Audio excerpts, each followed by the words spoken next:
Hai Marini, good morning. Iya, aku masih nungguin Lucy. Good morning, welcome to ML Pagi. There you go Lucy. Alright. Happy good morning Ma. Cakep amat, udah ngeblur rambut. Udah ngerti rambut pagi-pagi mau meeting jam 9.30. Jadi Wih. begitu sudah kelar. Hari ini putih-putih kita berdua. Iya. Putih-putih bukan melati ya, Kak. Kita kayak suster ya, Say. Lo meeting apaan? Gila jam 9.30 udah on. I know, jam 9.30 gue ada meeting. And then abis itu gue ada podcast. Gue ketemu orang membalas karena dia ke podcast gue. Oh, iya, Ya dong, saling berbalas. Terus abis itu gue hari ini pengen fisioterapi. Karena, nah gue itu kan, hi good morning. Langsung nge-cerewis aja nih. Selamat pagi semua. Ya. Kenapa fisioterapi? Jadi hari ini gue pengen fisioterapi karena gue tuh sering migrain, terutama sebelah kiri. Nah, dan gue itu gue perhatiin gue tuh kan angle kanan mah. Tiap foto kan selalu di kanan. Gue kiri. Tiap syuting selalu di kanan. Tiap podcast selalu begini. Pokoknya selalu sebelah kanan. Always. Bawa tas selalu di sebelah kiri. Jadi Mbak tutup pintunya sayang cantik. Jadi sebelah kiri gue itu kayaknya dan kemana kan gue sekarang selain pilates kan nge-gym kan jadi pas diukur kaki gue yang kiri itu lebih panjang daripada sebelah kanan. Nah gue tuh sering migrain sebelah kiri, jadi setiap ngobrol podcast tuh kan selalu begini nih. Kamunya selalu sebelah kiri. Lu bayangin mati sejam kan. Jadi gue begini terus gitu. Nah mungkin nggak tahu ya, I don't know why. Makanya hari ini gue memutuskan untuk ke fisioterapi untuk ngecek si shoulder gue sebelah kiri ini gitu. Oh gitu. Selamat pagi buat Yona Kairupan. Yona ini ya dengerin kita dari zaman di Hard Rock FM, gue inget banget. Hai sayang, terima kasih udah selalu setia. Good morning. Selamat pagi. Tapi iya sih. Jadi gue itu, gue kan cerita sama lo ya, gue tuh masih pilates kan. Sama si instruktur gue yang udah 7 tahun apa 8 tahun lah gitu. Dia jagoan juga tuh nemuin kalau lo ada sesuatu yang salah di badannya, tuh dia jago banget nemuinnya. Ada aja terus dia gitu terapinya lama, tapi dia bener-bener berasa banget hasilnya Mel. Oh jadi dia bisa lihat ya, misalnya titik lo tuh bermasalahnya, let's say lo sering migrain, titik masalahnya di tulang belakang, salahnya mungkin di sebelah lo bisa tahu gitu ya? Karena kadang-kadang misalnya nih kayak iya nih kok sini gue ketarik ya gitu, misalnya gitu kan bagian kiri pundak apa gitu. Kadang yang sakit yang jadi masalah bukan di situ, tapi bisa jadi pelviknya, bisa jadi kakinya, bisa jadi apa gitu. Jadi ternyata tuh banyak banget dan dia asesmennya tuh lama sebenarnya, tapi memang caspleng banget sih kalau gue ya gitu di dia. Tapi apa? Gue takutnya pas dia megang, kenapa sih aku tuh kok ini suka berat migrain gitu kan? Dia pegang, salahnya tuh di mana sih gitu? Terus dia pegang, oh ini bukan di belakang, ini di hati nih. Ada beban di situ. Alemong say, dibacain terkodam gue, alemong ya say. Iya, tapi emang kalau udah umur-umur segitu ya, ada aja masalah dengan badan. Kayak kemarin tuh waktu gue abis long flight kan, kelas ekonomi ya Kak, gitu duduk di posisi yang sama berjam-jam. Terus udah gitu jalan kaki, pindah gate, apa segala macam, pegelinu banget dong ya. Makanya kemarin waktu gue nyampe hari Senin, hari Selasanya langsung minta mbaknya datang. Si mbak itu. Mbak Yuli namanya. Ini ada yang bilang tadi Kak coba chiropractic. Nah gue itu gue. Kalau chiropractic tuh gue nggak bisa gini. Kan ada juga kadang-kadang yang collapse tuh. Sekarang kan banyak tuh chiropractic. Kalau dulu kan sempet nggak bisa tuh, nggak boleh. Sampai dulu kalau nggak salah suaminya Tessa Rasehan tuh kan akhirnya harus harus membuka prakteknya kan kalau nggak salah di Singapura ya. Kalau nggak salah dia chiropractor ya. Oh iya. Chiropractor iya. Nah tapi kalau gue bukan yang berani dikeretak-keretak sama sembarang orang. Jadi kayak misalnya collapse apa di YouTube apa segala macam, Kak dikeretak dong apa segala macam. Gue nggak pernah berani kasih badan gue unless I know for sure 100,000% bahwa ini orang memang punya kapabilitas gitu. Karena ya itu mendengar cerita-cerita dari yang, dan ini bukan cerita bualan atau hoax ya guys, karena kan Memang chiropractic, maybe it's good, it helps, tapi kalau memang dilakuin sama orang yang tepat. Kalau salah kan pernah ada yang meninggal kan? Kalau nggak Iya, salah. bener. Jadi gue juga nggak berani tuh kalau ke chiropractic gitu tuh. Gue takut. gue juga nggak nyaman untuk dikeretak-keretak apa segala macam. Karena kan kalau ngeliat tuh, kayak kemarin tuh sempat ada yang bilang ada orang Malaysia gitu kan terapisnya tuh terkenal banget segala macam. Tapi kalau gue seterkenal-terkenalnya dan meskipun banyak mendengar success story, tetap lagi balik pilihannya ke kita kan. Nah, gue tuh Iya, takut tuh, Bo, kayak gitu-gitu. Sama. Kan ada si itu kan chiropractor si siapa Dokter Taylor ya yang sekarang pacaran sama Aurel ya. Itu kan sempet datang tuh ya kan. Iya datang ke waktu itu kalau nggak salah HW deh yang ngundang di Age kan. Mereka kalau nggak salah terus diundang tuh. Tapi itu sebenarnya dia kan memang certified ya. Sebenarnya gue kepikiran pengen tuh. Cuma waktu itu gue nggak bisa. Cuma kan dia banyak yang kayak oke, pegangan dulu gitu. Gue takutnya pas udah pegangan udah dikeretek. Halo, udah selesai. Aku nggak mau lepas. Nyaman. Keretek yang lain bang. Menimbulkan masalah yang lain. Salam olahraga. Saya dengar salam olahraga tuh. Ya. Menimbulkan masalah yang lain bersama suami ya. Terus saya chiropractic ada bukan pintu. Kalau sama suami bukan dikeretek saya, dikritik saya.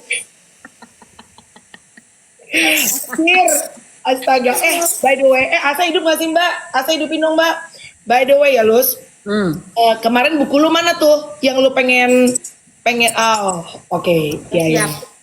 Sambil sebelum Lucy ada buku ya yang bagus banget yang pengen share sama kita. By the way kita update dulu nih. Reva bilang katanya pegelinu hilang sendiri. Itu udah gak bisa diobatin kalau yang itu. Itu bawaan orang say. Chris Leng ini bukan yang chiropractic yang kalau Mbak Inul itu Bunda Inul tuh pernah bilang Mbak ini kretek nih memang yang ibaratnya kalau datang ke Indonesia itu orang ngantri banget. Paling enak saat ditarik di kepala tuh. Oh, lo tau nggak yang tiduran gitu? Itu guys, saat itu emang lu nggak ngilu ya? Karena kan lu tahu akan ditarik, lu jadi kayak tense, jadi kayak tegang tuh nggak sih? Aku kayak pernah lihat siapa sih Agnes Monica ya? Kayak pernah juga tuh. Aku juga pernah ya. Tapi aku ngilu liatnya. Madam Purple bilang, iya gue suka bawa mimpi kak, karena abis dikeretak kan pernah ada yang lumpuh. Ya, jadi emang kalau nggak sertifikat, Chris Leong itu yang apa namanya yang kalau nggak salah Mbak Inul yang profesional juga. Iya sih, mesti ya intinya apapun panik-panik enak katanya. takut. Soalnya selalu ada kemungkinan yang bisa terjadi dan gue nggak siap sama itu sih.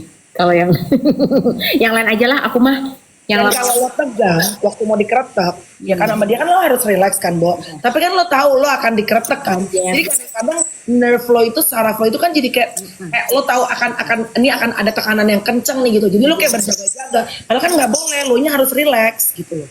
Sama aja kayak gue pernah cerita sama lo kan, kalau yang sama Mbak Yuli ini si instruktur gue kan gue suka di dry needling juga, apalagi kalau misalnya ada sesuatu yang salah nih, misalnya ada yang ketarik kayak ada yang nggak enak apanya segala macam gitu-gitu, karena itu pun juga kalau pas lagi dimasukin jarumnya nih ke ototnya, tapi kalau si dry needling ini memang emang itu harus certified juga satu, dan yang kedua gue lihat juga kayak atlet-atlet di luar negeri tuh yang emang bener sportsnya maju kayak di Amerika, di Eropa gitu ya, yang atlet-atlet bola segala macam. Nah mereka itu emang ditusuk itu memang harus relax juga Mel dengan dry needling itu.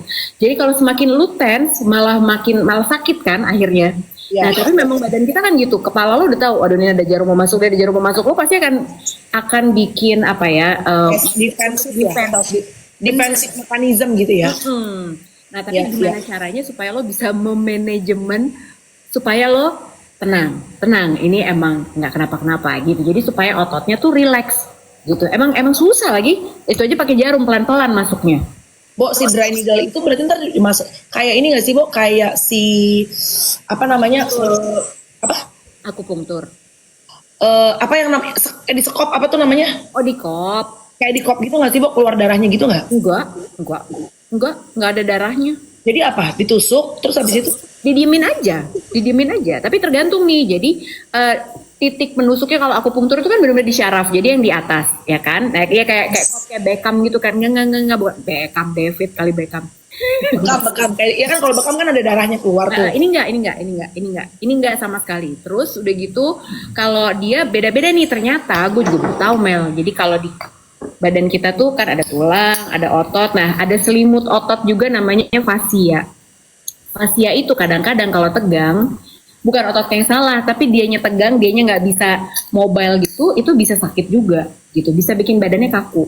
Padahal dia tuh cuman kayak selimut kecil yang nyelimutin otot kita doang sebenarnya, tapi itu pun juga bisa. Nah, tergantung nih si jarum itu mau yang mana, karena dia biasanya akan assessment dulu, dia akan coba cari, oh ini kayaknya Melanie yang kaku bukan ototnya, bisa jadi jointnya, bisa jadi tendonnya, bisa jadi fascianya gitu. Jadi banyak banget. Nah, kebetulan si instruktur gue ini emang dia tuh passionate banget sama badan manusia gitu, dan dia belajar terus. Makanya gue tuh pas latihan pilates sama dia, oh dia mah latihan pilatesnya nggak bisa difoto, nggak bisa buat konten, bosen. Karena dia yang ini ya, banyak stretching gitu ya Lus. Mat pilates dan emang lama, jadi kita tuh kayak waktu pilates aja sekarang banyak di nafas yang lama gitu, nafas lo harus bener dulu. Terus sekarang kita udah beralih ke dry needling sama link method, namanya beda lagi kan. Apa itu? Jadi kalau link method tuh bener-bener gerakannya tuh yang kayak apa ya, sebenarnya kayak binatang, kayak gajah, kayak apa segala macam. Jadi ini sebenarnya adalah untuk melatih bukan otot, tapi lebih ke tulang, lebih ke joint lo. Gitu, karena semakin kita tua ya joints lo makin semakin rapuh kan sebenarnya gitu, dan semuanya tuh makin memendek. Nah, inti dari si link method itu supaya badan lo tuh bisa lebih lengthen, supaya lebih panjang. Itu kan kita pengen kan gitu. Aku Ya. kan pengen tetap semampai Kak, meskipun umurku udah segini. Ya iyalah. Apapun dilakukan di saat usia udah kepala 4 Syai ya, apapun dilakukan olahraga yang cocok buat kita. Jadi jangan cuma FOMO. Misalnya gini, kalau kalian pengen pilates, emang it suits for you, cocok buat kalian, go for pilates. Pilates kan juga macam-macam tuh. Ada pilates yang kardio, ada pilates yang tadi Lucy bilang untuk ngebagusin spine lu, lurusin. Terus apa namanya, misalnya lo punya problem dengan kesehatan tulang lo, joint lo, itu pilates kan bisa tuh. Atau lo cocok misalnya lari, orang pada lari, lo ikutan lari. Tapi oke, nggak apa-apa FOMO di awal, tapi after that lo harus find out something yang emang butuhkan dan cocok untuk badan lo, dan lo harus enjoy. Betul. Ya. Lo harus enjoy. Kayak Kalau misalnya dulu tuh awal kan ada sepedaan tuh waktu COVID. Gue tuh nggak pernah sepedaan loh, Bo. Gue tuh punya geng, teman Gisel segala macem tuh, geng-geng gereja gue. Itu semuanya dulu waktu COVID, semuanya istrinya Yosi, semuanya sepeda. Iyalah Gue tuh nggak sepeda lu, sampai beli apa namanya mahal tuh, Brompton, apa sih Nek? Brompton. Apa? Brompton. Brompton yang si siapa pelawak, ya Allah Tuhan, yang pelawak punya 8 katanya, siapa Bo pelawak stand up komedi, Calontong tuh katanya punya Brompton katanya banyak. Oh iya, itu kan sempat Iya kan? Iya. Satu sepeda tuh berapa sih Bo? Brompton berapa Pak dulu pas pandemi? Sampai 30-an juta saat pandemi ya? 30 juta loh, mungkin sekarang udah naik lagi kan. Suka ada yang itu special edition apa gitu. 45 tuh katanya prospek. Tergantung tuh. Jadi kan dulu awal-awal tuh semua orang sepedaan kan, Bo. Sepedaan semua, terus janjian pagi-pagi subuh tuh sepedaan, karena kan COVID kan gitu. Nah, gue tuh gak pernah tertarik Lus, karena menurut gue effort males, lebih ke effort keuangan sih. 40 juta nih, males gue. Masa gue naik BMX nih, terus udah gitu orang pada lari nih. Nah gue juga nggak terlalu nggak tahu ya, gue nggak menemukan fun gue dalam lari gitu. Tapi kan orang beda-beda. Bahkan banyak yang lari dapat endorsement, dapat maraton ke luar negeri. Jadi kan kayaknya akhirnya tuh jadi sesuatu, jadi journey ya buat mereka. Oh udah maraton Boston, udah maraton Tokyo, maraton apa, kan seru gitu ya. Nah, pilates tuh gue cocok, seneng gue pilates, suka, cocok. Terus gue ngerasa untuk si badan yang sangat kaku, gue tuh kan Lus dari kecil ya, emang bukan cuma muka kayak laki, saya badan kayak laki. Jadi badan gue tuh kaku banget Lus, nggak bisa split, nggak bisa cium lutut, lutut kan ini kan? Iya ya, cium laki bisa tapi ya. Cium laki sering. jadi benar-benar kaku banget. Nah, pilates tuh kan membantu untuk gue tuh lebih fleksibel. Ya. Strength-nya lebih kebangun gitu ya, kekuatan terutama core badan gue. Nah sekarang udah lama pilates, gue mulai ngerasa kayaknya otot badan gue kayak nggak mungkin keluar. Bukan mau, kan teman-teman kadang-kadang gini, gue nggak mau berotot, gue nggak mau gede. Nek, bangun otot itu tidak semudah itu Pulgoso, bener gak? Susah banget. Nah, akhirnya gue ngerasa kayaknya gue pengen ini deh, pengen lebih angkat beban sekarang gitu, supaya kalau misalnya gue nge-MC tuh Lus pakai baju yang dress, itu ada kayak tiny little bit muscle, terus punggungnya tuh kebentuk gitu, Bo. Gue sekarang Melanie, gue on the way. Buset nih teman meeting lo kayaknya deh. Hah? Teman meeting lo bukan tuh? Melanie, gue on the way. Boleh nggak ada yang namanya WhatsApp? Lu ngapain kesini? Oke, siapa sini? Gila deh. Udah langsung bilang on the way aja.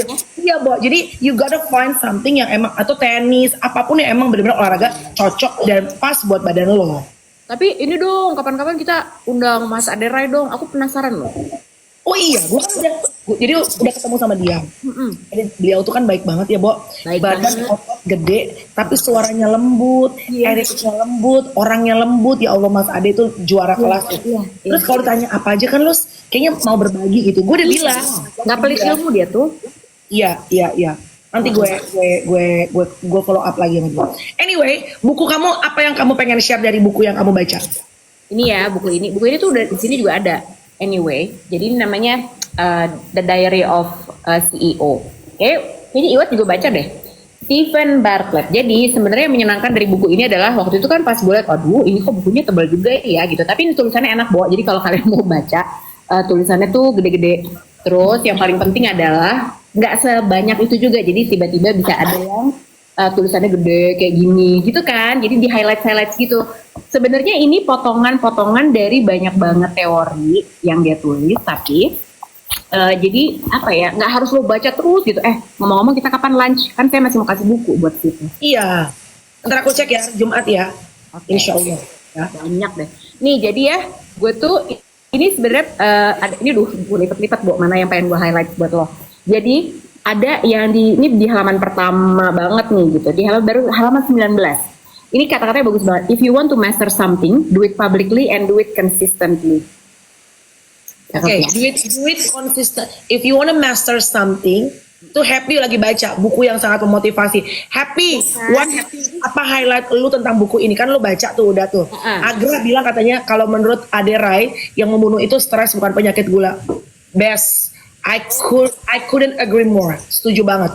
Anyway, tadi Lucy bilang dari buku ini, dia bilang if you wanna master something, you gotta do it publicly and consistently. Nah, I have a question. Kalau consistently udah pasti, karena consistency is a key of everything. If you wanna master a skill, udah pasti, lu nggak bisa cuma on off, harus konsisten. Tapi kenapa you gotta do it publicly, Lus? Jadi gini, misalnya Melanie tuh jago banget nge-MC, katakanlah gitu ya. Sudah itu lo pengen mengajarkan public speaking, cara nge-MC yang baik ke banyak orang. Nah, kalau lo pengen jadi masternya, Bo, ternyata lo harus menurunkan ilmu lo itu dan melakukan secara publik. Misalnya, lo bikin kelas kayak Kemal tuh, tau kan Kemal Mokhtar? Nah, dia kan suka bikin public speaking camp segala macam. Nah, dia tuh menurunkan itu. Seperti contohnya Mas Aderai. Dia itu punya pengalaman dan Lus, kamu ngepost bagus banget tentang kesehatan. Lucy. Ya, jadi Lucy-nya nge-freeze guys. Poor connection. Oke, ya. Dah. Ya, go. Dah. Ya. Nah, jadi intinya, if you have a good skill, dia ngasih tahu harus diturunkan. Ya. Udah belum sih? Kayak misalnya Mas Adera dia punya pengalaman untuk tentang kesehatan, di share secara terbuka supaya bisa menjadi masternya, itu ceritanya, Bo.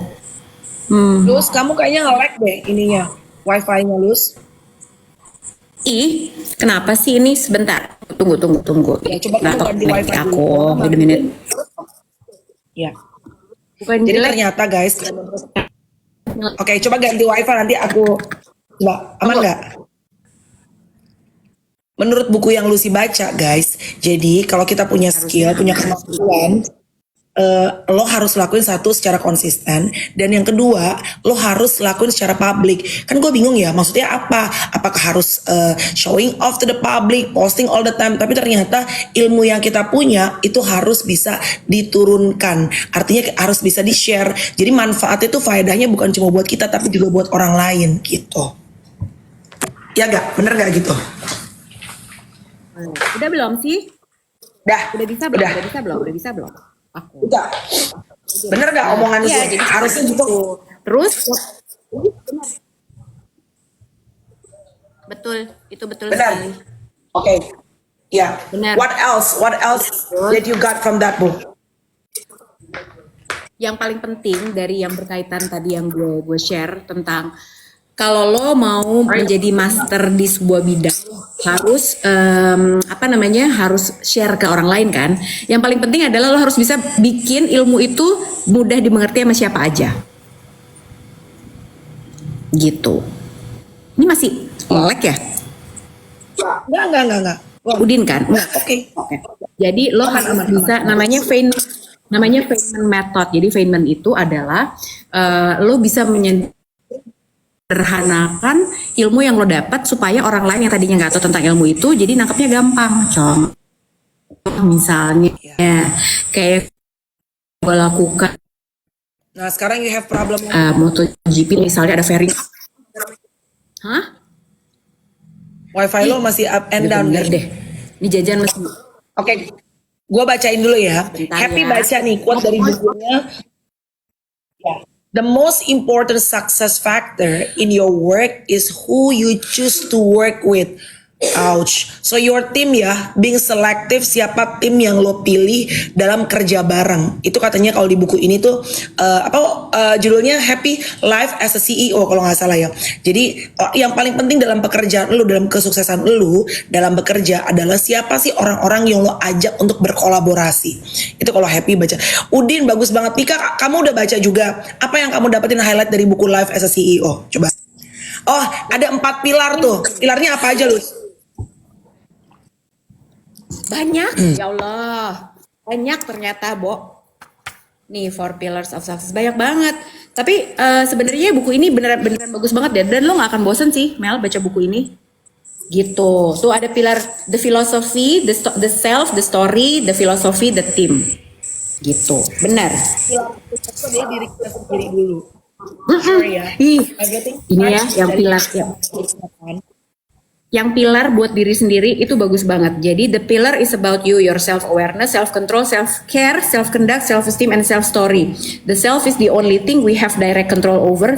To master it, which is not an easy task, is to master your entire world. Jadi yang paling bisa dikontrol adalah diri lo sendiri, bukan yang lain-lain gitu. Jadi lu aja dulu kalau mau jadi master yang lain, kamu dulu. Bahasa Indonesianya kayaknya belum ada deh. Aku nggak nemu sih di sini. Iya, soalnya buku mungkin belum. Curiosity aja. Bahasa Inggris yang mudah untuk dimengerti nggak? Gampang, beneran gampang. Yes. Gampang. Ya, jadi pilar pertama tuh adalah diri sendiri. Everything starts from within you, yourself kan. Kalau suami gue tuh selalu bilang control the controllable. Dia tuh kalau misalnya Tyson itu adalah orang yang very practical dan orang yang sometimes I hate this thing about him ya. Tapi juga gue grateful karena dia begini. Karena kan gue tuh orangnya penuh ambisi Lus. Terus gue tuh orangnya sangat ingin kalau dulu tuh zaman muda sangat control freak. Jadi I want to control everything gitu as much as I can. Tapi kan it gives me stress ya, Bo. Karena kan again knowing bahwa tidak semua dalam hidup ini bisa kita kontrol. Itu dulu gitu. Cuma kan kadang-kadang kalau kita udah kerja setengah mampus, udah setengah mati ngelakuin sesuatu, of course kadang-kadang secara tidak disadari lu tuh pengen mengontrol resultnya. Padahal yang the only thing that you can control adalah your effort. Kan sometimes the result is up to God, up to the universe, up to the life itself gitu kan. Ya lu udah berarti udah setengah mati kerja ya, emang kalau belum milik lu ya Cin, Dewi Fortuna belum mengarah ke lu, emang belum rezeki lu ya lepas juga gitu ya kan. Iya kan, biasanya gue tuh suka kalau curhat sama dia gitu, gue sebel banget, gue kesel banget, gue stres nih misalnya, I really want this job tapi I didn't get it gitu misalnya. Tuh dia tuh selalu konsisten dengan control the controllable. You do your part, dia bilang gitu kan, tapi the rest that you cannot control, you leave it to God's hands. Ya. At that time, kalau gue lagi stres, gue nggak dengerin sih, maksud gue kayak, basi banget sih, apa maksud gue, kayak it sounds too cliche gitu loh, comes from his mouth yang menurut gue secara ambisi, kau kan ambisinya medium, kalau aku kan meletup-letup gitu ya buat sotoynya gue. Tapi dalam hari-hari misalnya gue lagi sendiri, ternyata menjadi rema, menjadi pengingat gue gitu. Kayak gue lagi mungkin sendiri, terus gue lagi ngerasa anjir susah banget sih ini ya, I feel so stressful. Itu omongan si botak ini kadang-kadang keinget tuh di otak gue. You know, control the controllable, you do your part, the best that you can. Misalnya nge-MC deh Lus gitu, kalau gue lagi stres ya gitu, nge-MC harus full English di depan para CEO. Terus kliennya tuh yang benar-benar giving a burden on your shoulders. Mbak ini begini, you know kan ada klien yang kayak very stiff banget, kaku gitu. Ya.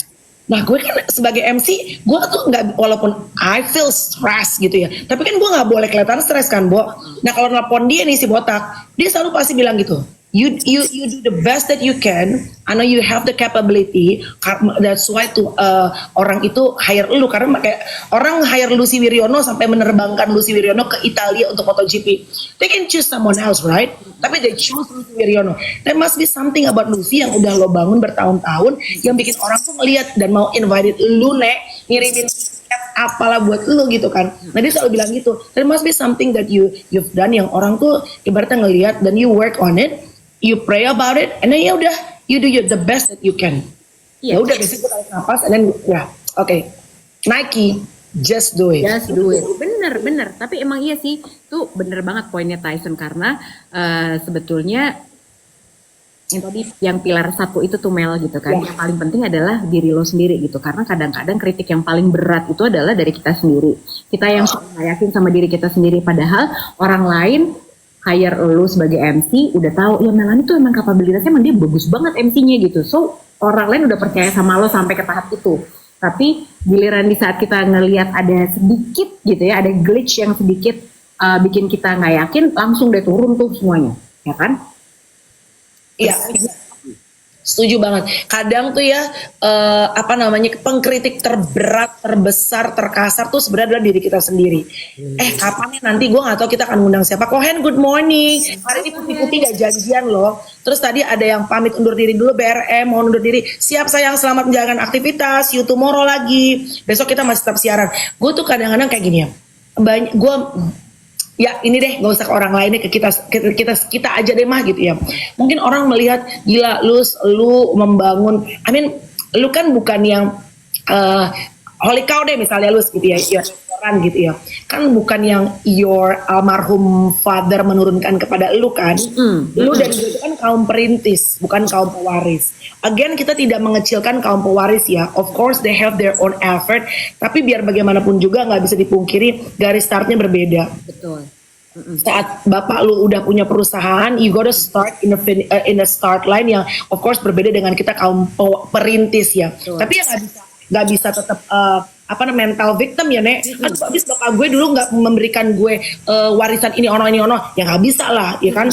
Tetap kan lu harus work on what you have gitu. Nah maksud gue kayak orang tuh ngeliatnya gila lo hebat banget, lo sekarang bisa sama Afid bisa punya banyak gerai, tempat makan, perbisnisan. Tapi kan kadang-kadang there's a small voice dalam diri Lucy dan Melanie sebagai orang yang mungkin orang lain ngelihatnya lo udah cukup sukses kok. Tapi sebenarnya we beat ourselves very hard. Iya banget. Ya kan?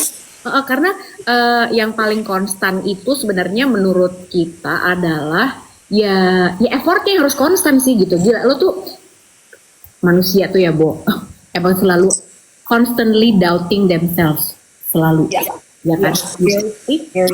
Makanya itu benar yang di pilar pertama yang ditulis sama buku ini gitu ya, yang paling penting lu master pertama kali adalah pikiran lu gitu loh. Karena emang di sini tuh isinya, jadi gue pernah baca di buku, itu si buku yang mau gue kasih kalau itu si Eckhart Tolle itu. Jadi ada ribuan pikiran yang lewat di sini setiap hari.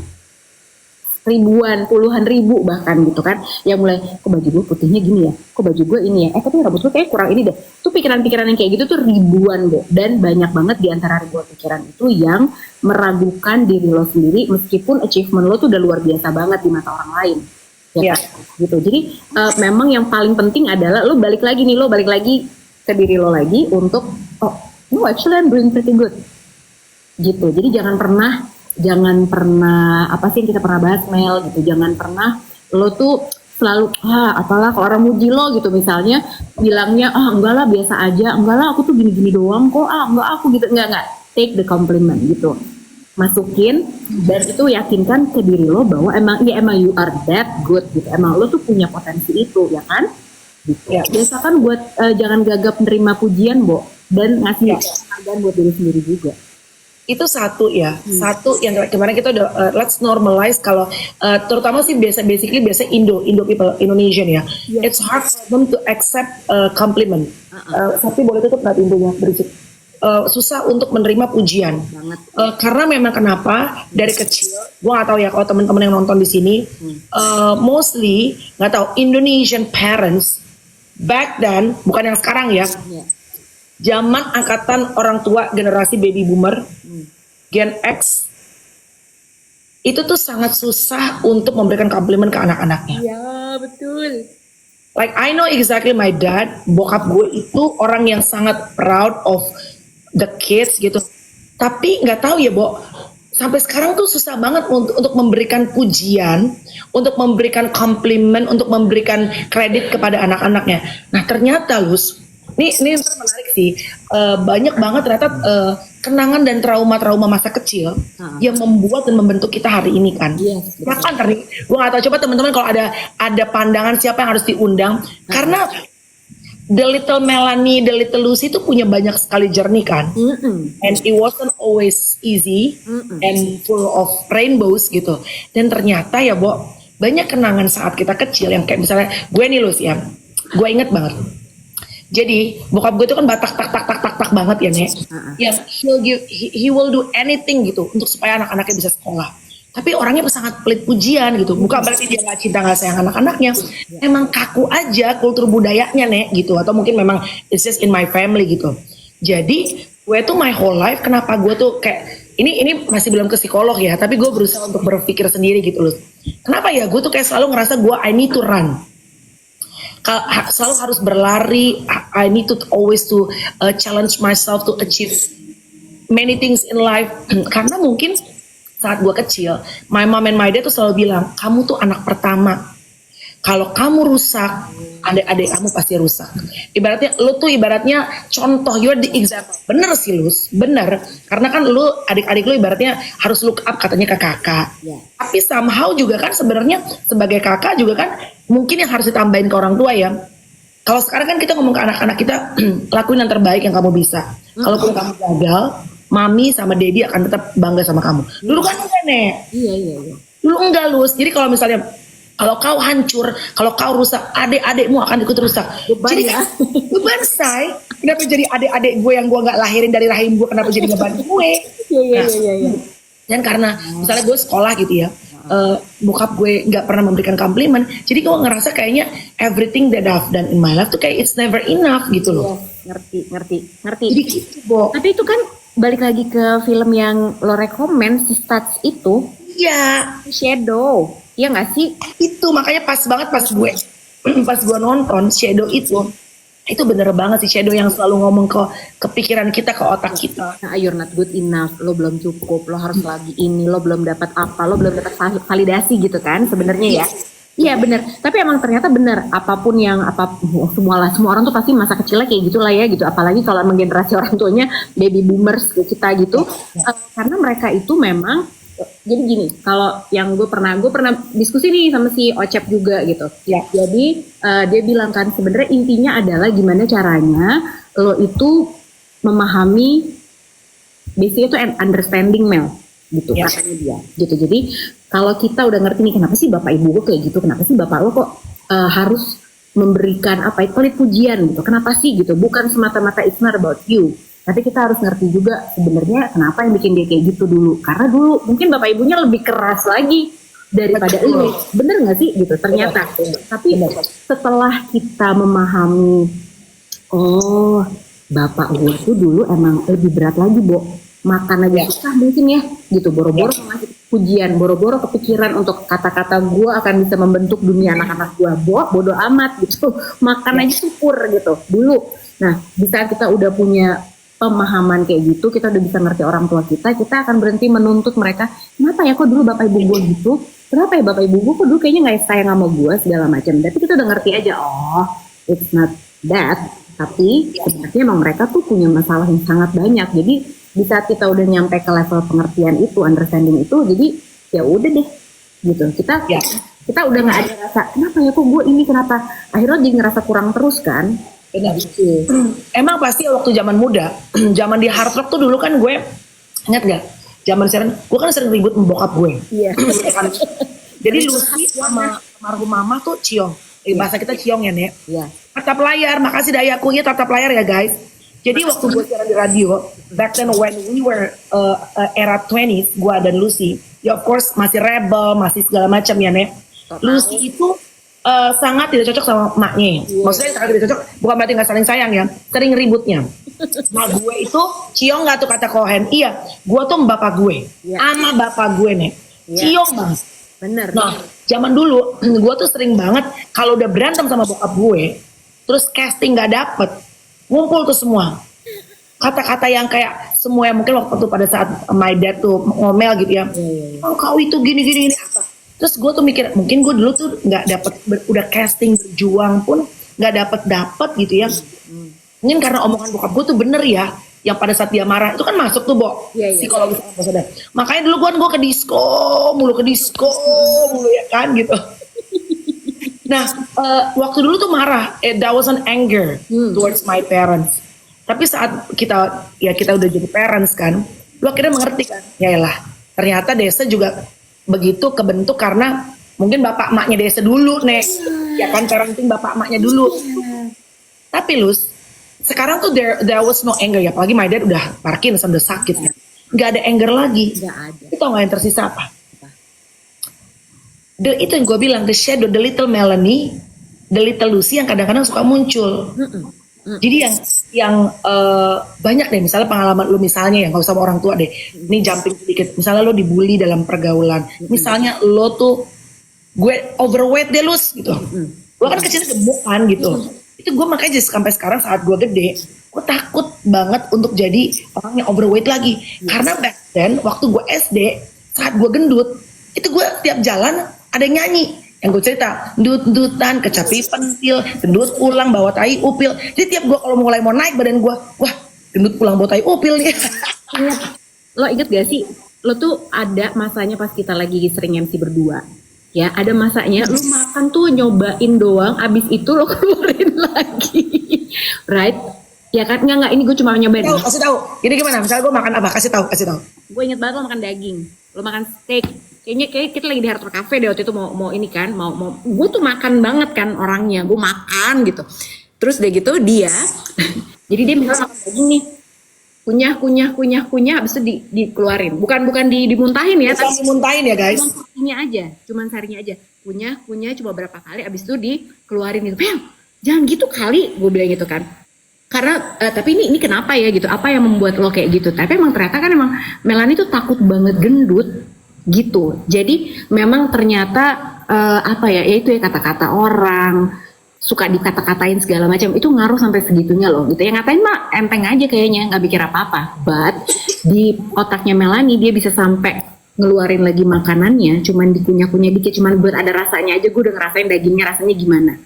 Tapi lu nggak berani masukin itu, lo kebayang gak sih? Itu very kompleks loh di kepalanya Melanie ya gitu. Buat yang ngatain gendut kecapi pentil itu mah cuman hahaha lucu banget nih Melanie gendut gitu doang ya kan.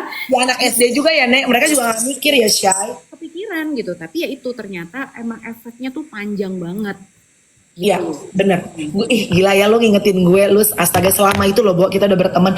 Iya Bo, itu bener banget yang Lucy bilang. Gue bukan anoreksia yang gue makan gue muntahin ya, enggak ya Nek. Tapi ada masa-masa dulu tuh guilty feeling emotions tuh Cohen bilang. Betul. Frekuensi 30 kalau di peta kesadaran David Hawkins masih enggak tuh.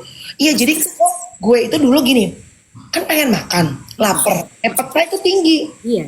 Lu doyan Jadi kalau makan. pengen makan, Bo. Jadi gua makan tuh. Terutama kalau daging tuh lebih mudah karena kan kalau kalau yang soft tuh langsung ketelan kan. Iya. Jadi dagingnya gua kunyah kalau kayak sapi gitu kan dia ada tekstur gitu kan.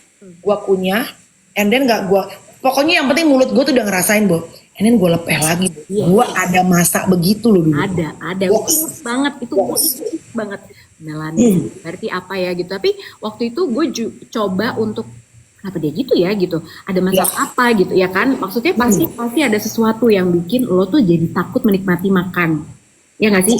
Gitu. Kasihan lo, Bo. Maksudnya kan kita tuh makanan enak tuh sumber kebahagiaan ya salah satunya. Asli. Tapi sampai lo iya, jadi bukan anoreksik ya, bukan bulimia. Bukan bulimia yang lo udah makan itu sudah gitu lo paksain buat muntah, bukan itu. Jadi emang cuma dikunyah sarinya aja. Pokoknya Melani udah ngerasain, abis itu dikeluarin lagi gitu. Saking takut bener.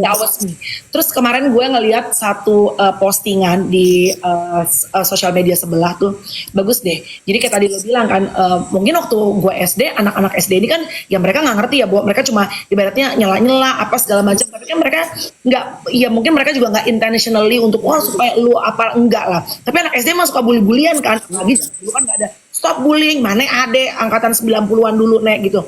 Nah terus gue baca kemarin postingan di Instagram, dia bilang gini, lo nggak pernah tahu loh bahwa kata-kata yang pernah lo lontarkan kepada orang itu bisa mandek tinggal di hati orang tuh segitu lamanya.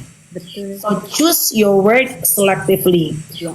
Dalam arti kalau itu lo mengencourage orang, lo memberi komplimen, lo nggak pernah tahu dia bisa sama itu segitu lamanya. Atau juga in the same time kalau lo bully orang atau lo mungkin ngomongin orang yang ibaratnya kasar, very harsh, yang benar-benar ibaratnya melukai hatinya deh gitu, lo nggak pernah tahu itu bisa ngendekin hatinya berapa lama. Nah ini ada Ati Papua, PSD Stories, udah kenyang dari kecil dibully, banyak trauma-trauma dan memang berpengaruh sampai kita besar. Cerita dong Ati, kamu apa yang dirasain, pengen tahu juga sih gitu ya. Mungkin gue yakin nggak cuma sedikit ya orang-orang yang dibully, dikatain segala macam gitu, pengen tahu sih gitu. Pas udah gede ini si little Melani, little Lucy, little Ati ini gitu ya, apa sih yang dirasain, terus masih ke bawah sampai sekarang apa enggak, apa efeknya ya kan Mel gitu? Iya. Ada orang yang kecilnya dibully. Biasanya orang-orang yang kecil dibully, nggak tahu ya ini based on experience. Biasanya orang-orang yang kecilnya tuh banyak dibully, banyak di underestimate, banyak people look down on this person. Biasanya they work harder, a lot harder. Jadi mereka trying to achieve many things in life untuk membuktikan bahwa si apa sebutannya lu si itik buruk rupa zaman dulu ini saat lo reunian dia sudah berubah menjadi swan yang indah, yang very beautiful. Iya. Which is good. Itu kan fuel, itu bahan bakar. Mungkin yang kecilnya hidupnya gampang, mudah, itu akhirnya mereka tuh nggak work as hard as these people yang dibully. Tapi gue belajar satu hal. Ini karena gue juga kan kecilnya dibully ya, makanya tadi gue share kan, maksudnya gue tuh work very hard on myself and my ability. Tapi pada akhirnya banyak momen-momen lo merasa sebetulnya it's quite tiring and exhausting kalau lo nggak bisa kontrol itu. Dan si Shadow itu yang kayak kita pernah bahas di pas kita ngomongin film Stats itu kan gitu. Jadi dia itu sebenarnya emang harus lo ajak ngobrol. Di saat lo udah sekarang berhasil mengatasi dan menjadikan itu bahan-bahan bulian sebagai bahan bakar, sebetulnya tetap harus lo ajak ngobrol. Hey, but are you okay now? Ya kan, lo tanya lagi deh tuh sama si Shadow itu, ya kan, si manusia-manusia kecil yang dulu ngerasain dibully itu. Tapi lo sekarang udah gak apa-apa kan? Lo sekarang tuh oke banget loh. You achieve this point yang sebenarnya orang-orang dulu mungkin ngelihat lo tuh lo mah gak ada apa-apanya gitu, tapi sekarang lo berhasil mencapai ke titik yang ini gitu. Nah emang harus diajak ngobrol terus, karena kalau enggak si manusia-manusia kecil ini, shadow kecil kita ini emang akan selalu datang terus-terusan. Sekarang aja masih suka datang, dia gak akan pernah hilang soalnya. Gak akan pernah for the rest of your life, karena di si shadow tuh maksudnya bayangan lu dari saat lu muda, lo reckless, like you didn't know anything, like you didn't know where to go. Kan kita dulu kan we were young and reckless kan. Once when we were young gitu, kita tuh kadang-kadang made so many mistakes dalam membuat keputusan gitu. Jadi yang Lucy bilang, si shadow itu tuh harus diajak ngobrol, karena kalau enggak dia akan selalu like knocking on the door in your heart or in your soul, bahwa bilang selalu, alah lu udah kerja keras setengah mati, tetap aja ntar orang nggak akan nganggap lu, tetap aja lu coba compare sama orang lain, ya elah, menurut lu tuh tetap aja lu belum bisa ngalahin si B misalnya, jadi dia akan selalu ngomong dan kasih toxic mind ke lu gitu. Ini tadi Kohen bilang nih katanya sekali-sekali kita mampir dong ke live-nya supaya dicek masih ada residu guilty feeling-nya apa enggak. Boleh dong. Kamu kapan mau live lagi? Boleh. Kohen kapan live-nya? Kalau mampir ke live aku siap. Kalau mampir ke apartemen aku belum siap. Gua pengaman ya. Pengaman maksudnya pakai life jacket ya, Nek. Iya gitu. Tapi kenapa sih? Kita kan udah ibu-ibu ya. Iya. Kalau udah ibu-ibu punya suami lagi yang bisa dipertanggungjawabkan, masih ada buku nikah. Tapi kalau mens telat masih suka deg-degan ya, Nek. Serem, Nek. Soalnya sekarang yang gue dengar nih Kohen, bener apa enggak nih ya? Katanya kan kalau dari kita zaman kecil kan katanya ada culik anak kecil, sering dengar. Iya kan? Yeah. Dari zaman kecil dong, awas anak kecil nggak boleh kemana-mana, banyak culik. Sekarang tuh banyak menculik tante-tante. Yakin, tante-tante mahal loh. Jadi, Tapi yang gue tahu, tante-tante itu biasanya bukan diculik, emang minta diculik. ingin cari variasi ya, Bu. Sampai gak mau nonton ya, Say. Ya Allah Tuhan, tolong beta. Ini Nih. terakhir, lu jam 9 tengah-tengah harus cabut. Oke. Ini oke. Nanti mau. Jadi Kohen kasih tahu kapan live-nya. Pokoknya nanti kita mampir ke situ gitu. Tapi ini jadi pengen bacain dikit nih. Jadi ada si Ati Papua tadi bilang. Jadi dia tuh jadi Chris. Oh, mana tadi? Wait. Oh, efeknya di minderan, takut, pemalu dan lain-lain. Terus ini ada yang dengan bahasa Korea ya. Kalau nggak salah baca Gon Dokgi. Aku juga korban bullying dari SD ke bawah sampai sekarang jadi krisis percaya diri tuh kan, Bo, ya.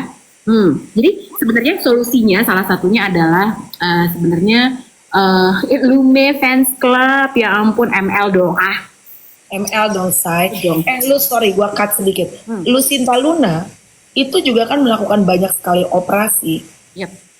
Karena juga banyak bulian yang dia terima saat dia kecil. Ya of course ya, terlepas dari apa keadaan dan segala macam. Tapi dia selalu merasa zaman dia kecil itu gue tuh itik buruk rupa dan emang ini benar sih, harus diakuin. Saat not for all people ya, tapi banyak orang yang merasa bahwa saat appearance lu tidak menarik, lu harus bekerja jauh lebih berat, jauh lebih keras dibandingin orang yang appearance-nya menarik. Because opportunities sometimes comes a lot easier to the people that have better look, better appearance. Tapi in podcastnya Oprah Winfrey sama kalau teman-teman tahu ini udah tua banget orangnya gitu ya, mungkin nggak tahu. Tapi kalian boleh googling, namanya Sybil Shepherd. Sybil Shepherd itu adalah bintang TV yang terkenal banget di era 80-an gitu. Oh, I know her. Bintang film zaman dulu. Zaman dulu banget, dan itu salah satu perempuan yang tercantik banget. Dia itu main kalau nggak salah di Moonlight dulu, serial TV sama Bruce Willis. Betul. Dia tuh terkenal banget, dia cantik banget. Terus kayak gitu, podcastnya ini bagus banget deh Mel. Besok kita bahas juga ya tentang yang ini. Moonlighting. Jadi Oprah tuh tanya, jadi dia ini ngomongin tentang beauty privilege. Nah, kita bisa obrolin lebih panjang. Tapi singkatnya adalah podcast Oprah ini, dia nanya ke si Sybil Shepherd, lu kan perempuan yang paling cantik ya dulu ya, salah satu yang cantik, gila semua orang tuh ngeliat lu tuh, lu dateng, terus semua orang tuh pasti matanya langsung nengok, lehernya langsung nengok gitu kan. Terus dia bilang, apa rasanya sekarang selalu tua? Terus dia gitu, takut nggak? Dia bilang gini, gue ngerasa, jadi dia punya anak perempuan, gue ngerasa gue udah gak cantik lagi, gue bukan pusat perhatian lagi di saat gue lagi jalan sama anak gue, terus orang-orang ngeliatnya ke anaknya dia, bukan ke dia. And it hurts, dia bilang gitu. Ternyata jadi cantik itu iya bawa banyak keuntungan, betul. Tapi di saat usia makin nambah, itu ternyata dia takut juga, Bo. Karena orang kan selalu, tapi dia udah tua ya sekarang, tapi dia ini ya, lo kebayang gak? Dulu cantik loh padahal, lo kebayang gak sih? Jadi orang cantik susah juga, Bo. Gue lupa film apa, gue lupa, I forgot what's the title movie, tapi ada orang yang pemainnya tuh ceritanya dia she was born with the beauty yang di atas rata-rata deh gitu. Gue dong. Lu banget, lu di atas banget rata-rata lu. Terus dia tuh sampai bilang gini, Bo, ternyata terlahir cantik itu adalah it was a curse, kutukan. Sampai dia ngerasa gitu, kayak setiap lu mau kerja, lu mau apa, orang tuh nggak bisa lihat lu hanya karena kapabilitas lu, tapi kayak gini, pengennya yang lain, pengennya gini, pengennya apa. Kayaknya susah banget. Sampai kayak dia ngerasa it was a curse that I was born with this beauty. Box di tengah orang operasi segala macem, gedein tetong apalah segala macam supaya kelihatan perfect appearance-nya. Kamu kenapa sih langsung beda gedein langsung begitu? Sepi loh ini di sini. Kita goda aja sedikit. Biar naik viewersnya. Tapi udah nyusuin sih 2 kali ya, jadi udah begini.